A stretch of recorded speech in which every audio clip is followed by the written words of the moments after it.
ready. So I'm going to read Trick or Treat Old Armadillo, written by Larry Dane Brimner, illustrated by Dominic Catalano. Ooh, that's kind of creepy. Yeah.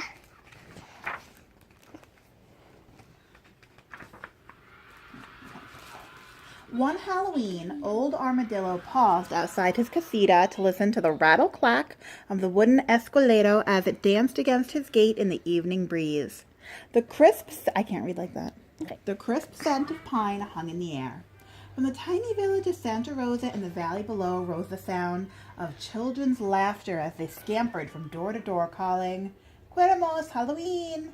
Then, pulling a rusty wagon piled high with jack-o'-lanterns, he shuffled down his walkway, stopping here and there to place a few of them at the edges of the flagstones.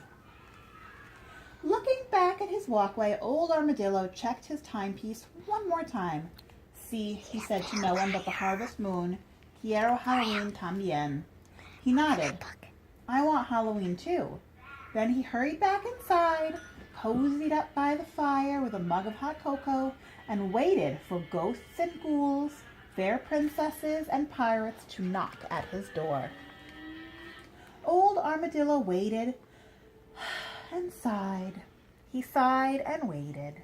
Then he began to pace, stopping to peek out the window into the dusky night. Nobody was there. Outside.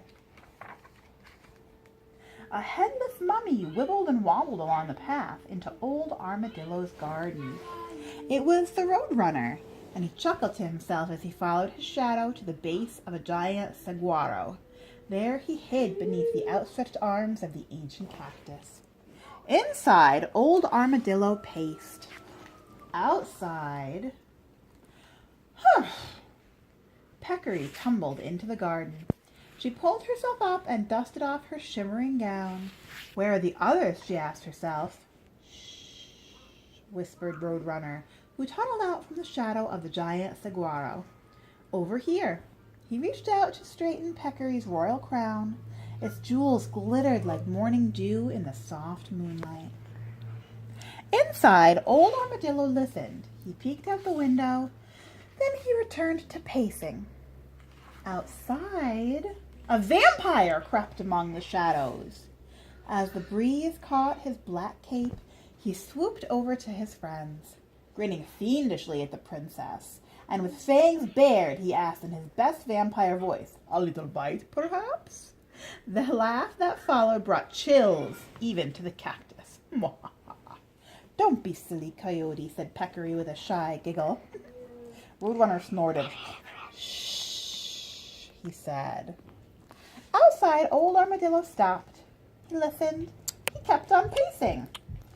Outside, a swashbuckling pirate swaggered through the night. "Avast, me hearties," he hissed. "All ye landlubbers will walk the plank at midnight." He shimmied and shook. "Blimey, this cutlass is always in me way." Everyone snickered and helped Snake straighten the sword hanging at his side. Inside, Old Armadillo got cozy in his chair again and opened his favorite book of ghost stories, so perfect for a night like this. Yeah. Outside, voices chattered. "I hope we're not late," said Tortoise. The bolts on either side of his stitched-up head glinted in the silvery light. "I just hope Bear doesn't forget the treats," said Raccoon, peeking out from a flowing ghost-like sheet. "We're here," the others called quietly. Inside, Old Armadillo took a sip of hot cocoa, turning the page and giving a shiver. "Ooh," he said, sounding uneasy, sounding scared. Outside, something squeaked.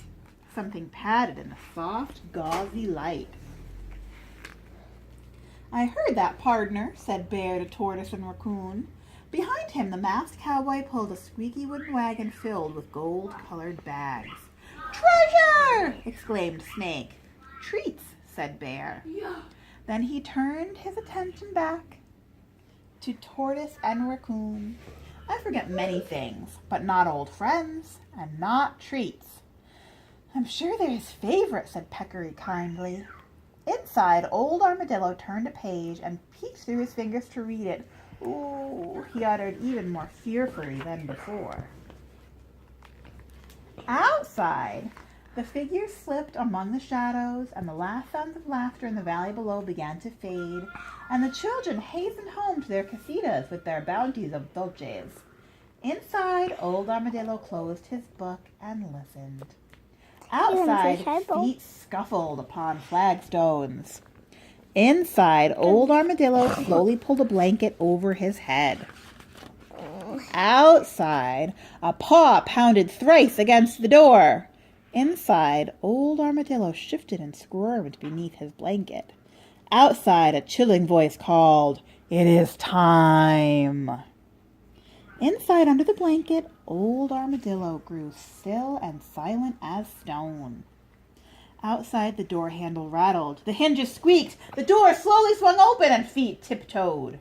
Inside, a mounded blanket slowly, silently rose from old Armadillo's favorite chair to greet the intruders, and eyes grew to twice their size.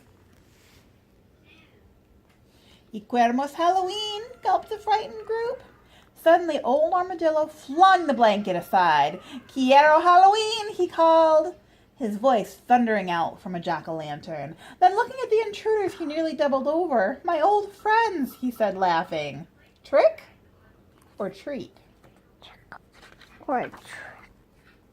"Treat," said Bear, breathing again. He gave old Armadillo one of the golden bags. Old Armadillo peeked inside. "Bear, you remembered that these are my favorite." Dipping his head, Bear touched the brim of his cowboy hat. Then he gave the others their treats, too. "Trick or treat, old Armadillo," said his friends. And one by one, they took a turn at trying to scare each other with spooky stories that they told in front of the crackling fire. As Peccary finished her tale, old Armadillo listened to each and every gulp and gasp and shivery shiver. Then he popped another lemon drop into his mouth. He thought, Halloween, so deliciously frightful.